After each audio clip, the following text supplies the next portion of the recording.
मेरे ख्याल से सारे लोग तैयार हैं, पैसे से पैसा कैसे बनाएं उसके बारे में डिस्कशन कर लेते हैं। तो चलिए फटाफट से शुरू करते हैं। चलिए तो सबसे पहले तो ये तो मैं बाद में बताऊंगा आपको, चलो मैं पहले ही बता देता हूं, कहीं कहे कि पैसा कहां से लाएं, उसके बारे में खैर अपन डिस्कशन करते। तो चलो सपोज करते हैं कि आपके पास पैसा है थोड़ा बहुत, मान लो आपके पास आपके 1000 रुपए भी सैलरी है, 100 रुपए होंगे, 1000 रुपए सैलरी है, 900 रुपए खर्च कर दिए होंगे, 100 रुपए होंगे, कुछ तो होगा जो भी आपके पास पॉकेट में है।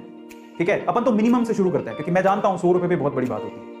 अगर आप मिनिमम रुपए पर भी हो तो देखो, अगर आपके पास पैसे हैं, ठीक है, जरूरत आपकी पूरी हो चुकी है, तब उसके बाद अगर थोड़े बहुत अगर आपने सेव किए हैं तो वो सेव्ड पैसे कहां लगाए, ये सवाल उठता है। तो सेव्ड पैसे कहां कहां लगाए जा सकते हैं? एक तो आप लगा सकते हो बिजनेस में। अब बिजनेस में थोड़े पैसों से काम ही नहीं चलता, प्रॉब्लम ये है। ठीक है, अब मैं एक बता देता हूं, पर वैसे ये बात, अगर आपके पास पैसे हैं तो आप बिजनेस लगाओ, बिजनेस में लगाओगे, ये रिस्की बहुत ज्यादा है, लेकिन इसके रिटर्न का कोई मुकाबला ही नहीं है। अगर वो बिजनेस चल पड़ा तो इसके रिटर्न का कोई मुकाबला नहीं है। इसका मतलब बिजनेस सबसे ज्यादा प्रॉफिटेबल है अगर आपको अपने आप पे यकीन है और अगर आप हाई रिस्क उठाने को तैयार हो तो। लेकिन हर किसी में ये मादा नहीं होता, क्योंकि बिजनेस के लिए रिस्क भी बड़ा होता है, डिफिकल्टी भी ज्यादा होती है। क्यों?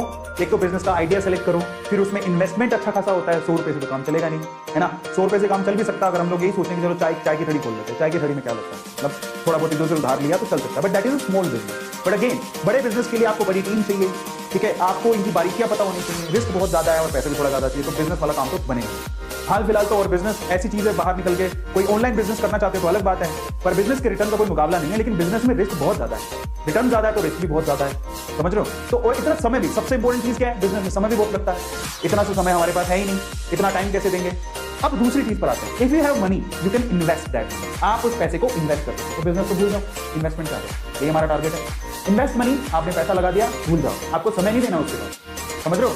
अब इन्वेस्टमेंट कहां कहां होती है जरा आप समझो। सबसे पहले तो इफ यू हैव मनी, अगर आपके पास एक्स्ट्रा अमाउंट है, आप क्या कर सकते हो, आप एफडी में डाल दो, आरडी में डाल दो, पीएफ में डाल दो। ये ऐसी चीजें हैं जिनमें सबसे कम रिस्क होता है, कोई रिस्क नहीं है, मतलब ना के बराबर रिस्क होता है। और अनलेस अनटिल आपका जो बैंक है वही डूब गया तो अलग बात है, अदरवाइज इसमें कोई रिस्क नहीं है। आपको वो बोलेंगे आजकल तो वैसे एफडी में बहुत कम रिटर्न मिलते हैं। एचडीएफसी मैं बात करूं या फिर आईसीआईसी की बात करूं, जो भी बैंक है, 5% की रिटर्न है टोटली।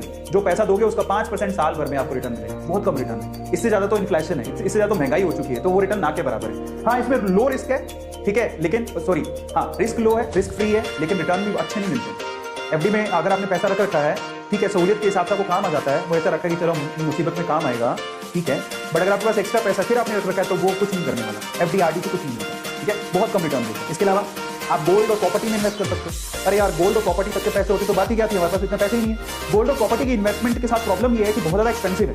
गोल्ड के लिए कहां से पैसा लाएं, इतना तो महंगा हो रखा है। प्रॉपर्टी के लिए कहां से पैसा लाएं, प्रॉपर्टी की कोई आ जाएगी 100 रुपए में, नहीं आएगी। तो ये भी इन्वेस्टमेंट की एक एरिया है, but in that case time consuming है और एक्सपेंसिव बहुत है। इतना पैसा कहां से लाएंगे हम लोग, इतना पैसा है नहीं हमारे पास। फिर तीसरा सेक्टर कौन सा है, म्यूचुअल फंड।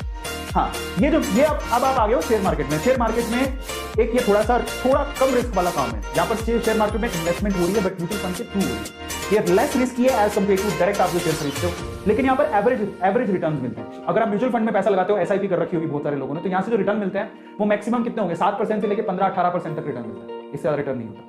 18% मिल गई तो वैसे बहुत बड़ी बात है, बट यहाँ पर इतना रिटर्न नहीं है। बट यहाँ पर आप थोड़े पैसों से भी काम चल सकता है। अगर आप 100 रुपए हो तो भी आप म्यूचुअल फंड में लगा सकते हो, लेकिन अगर वही 100 रुपया अगर आप में रिस्क टेकिंग कैपेबिलिटी है और अगर आप शेयर मार्केट में लगाते हो डायरेक्टली, तो यहाँ पर आपको रिटर्न भी अच्छे मिलते हैं। तो आप जरा समझो, इफ यू हैव मनी तो बिजनेस से अच्छा कुछ नहीं हो सकता, बट उसके लिए स्किल चाहिए, इतना तो हमारे पास टाइम है नहीं। लेकिन इन्वेस्टमेंट के 4 तरीके, 1 2 3 4, इसमें भी ये तो किसी काम का नहीं है, क्योंकि रिटर्न से ज्यादा तो पैसा बर्बाद हो रहा है। इसमें बहुत पैसा चाहिए, तो ये भी किसी काम का नहीं है। बचे 2, एक म्यूचुअल फंड जिसमें ज्यादा रिटर्न नहीं मिलते, लेकिन ये इसमें रिस्क ज्यादा है लेकिन रिटर्न बहुत अच्छा मिलता है अगर आपने ढंग से समझ के लगा लिया तो। Overall we are talking about investment, we are talking about share market directly. मुझे कोई इंटरेस्ट नहीं है म्यूचुअल फंड्स में पैसा लगाने का। आप इच्छा हो तो आप लगा सकते हो, मैं ये नहीं कह रहा हूं, अच्छे होते हैं, रिटर्न इतने ज्यादा नहीं, मजा नहीं।